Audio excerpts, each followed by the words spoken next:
जेब खाली हो फिर भी मना करती नहीं देखी, मैं पिता से ज्यादा अमीर इंसान नहीं देखी।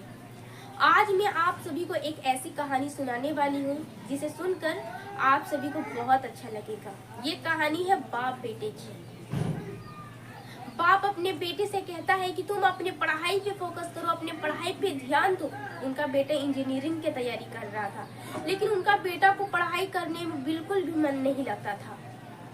उसके पास बस एक ही ख्वाहिश था कि मेरे पास एक बाइक होता। वो अपने पापा से हर बार यही बात कहता कि पापा मुझे एक बाइक दिला दीजिए, क्योंकि उनके सारे दोस्तों के पास बाइक था और बस इसी का पास बाइक नहीं था। वो फिर से अपने पिताजी से कहता है कि पापा मुझे एक बाइक दिला दीजिए, मेरे सारे दोस्तों के पास बाइक है और बस मेरे पास ही बाइक नहीं है। तो उनका पिताजी बहुत गुस्से में चिल्लाते हुए कहते हैं कि तुम्हें पता भी है कि मैं घर कैसे चला रहा हूँ और इसे बाइक चाहिए। गुस्से से चिल्लाते हुए कहते हैं और वहां से चले जाते हैं। और ये मन में सोचता है कि मैं घर से भाग जाऊंगा, और पता नहीं उसका मन में क्या सोचता है, वो घर से भागने का तैयारी करने लगता है। वो गुस्से में अपने पिताजी वाला चप्पल पहनता है और पास में ही पिताजी का पर्स रखा होता है। वो सोचता है कि लो अब पिताजी का पर्स भी मिल गया। वहां से पर्स अपने पिताजी वाला उठाता है और घर से भाग जाता है। फिर उसे आधे रास्ते में पता चलता है कि मैं तो पिताजी वाला चप्पल पहन लिया। वो अपने चप्पल को वहीं पर फेंकता है और आगे चला जाता है खाली पैर। उसके पैर में बहुत सारे कांटे पत्थर चुभते हैं, लेकिन वो रुकता नहीं है, बस चलता चला जाता है, चलता चला जाता है। उसके पैर से खून भी बहने लगता है, लेकिन उसे भी वो नजरअंदाज करता है और चलता चला जाता है। फिर वो सोचता है कि मेरे पास तो पापा वाला पर्स है ही, मैं डॉक्टर से दिखवा लूंगा आगे चलकर। फिर वो सोचता है कि मैं देखता हूँ कि इस पर्स में पैसे हैं कितना। तो वो जैसे ही अपने पर्स को खोलता है तो उसमें देखता है कि इसमें सिर्फ और सिर्फ 100 रुपए ही हैं और बहुत सारे कागज के टुकड़े रखे हुए हैं। जब वो एक कागज का टुकड़ा निकालता है और देखता है तो उस पर लिखा रहता है 5000 बाकी।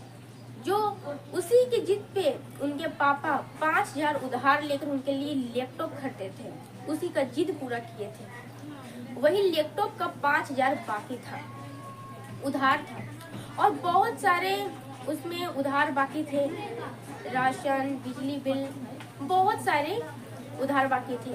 फिर लास्ट में उन्हें अखबार का टुकड़ा दिखाई देता है। अखबार के टुकड़े में बाइक का विज्ञापन था।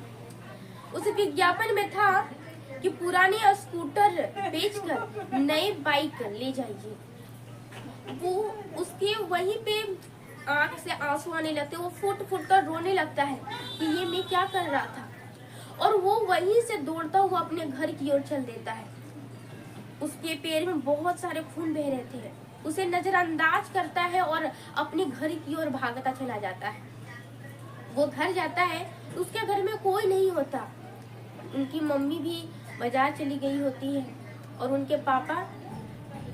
वो तुरंत अखबार का फटा हुआ विज्ञापन निकालता है, उस पे एड्रेस पे जाता है, दौड़ता हुआ जाता है। फिर देखता है कि उनके पापा वहीं पे हैं, कुछ लोगों से बातें कर रहे थे स्कूटर बेचवाने के लिए। वो दौड़ते दौड़ते अपने पापा के चरणों में जाता है और गिड़गिड़ाने लगता है। कहता है कि पापा आप ये स्कूटर मत बेचिए, इसमें बहुत सारी हमारी यादें जुड़ी हुई है। मैं हर रोज स्कूल इसी स्कूटर पे बैठकर जाता था, आप मुझे ले जाते थे, लेकर आते थे। मैं ट्यूशन जाता था और फिर ट्यूशन से आप घर ले आते थे।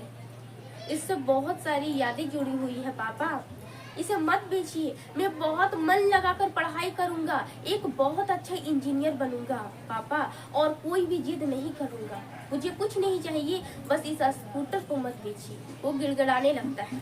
ये कहानी आप सभी को कैसी लगी कमेंट में जरूर बताइएगा। यदि आप YouTube पे देख रहे हैं तो सब्सक्राइब कीजिए, यदि आप Facebook पे देख रहे हैं तो फॉलो कीजिए। मिलते हैं अगली वीडियो में, तब तक के लिए नमस्कार।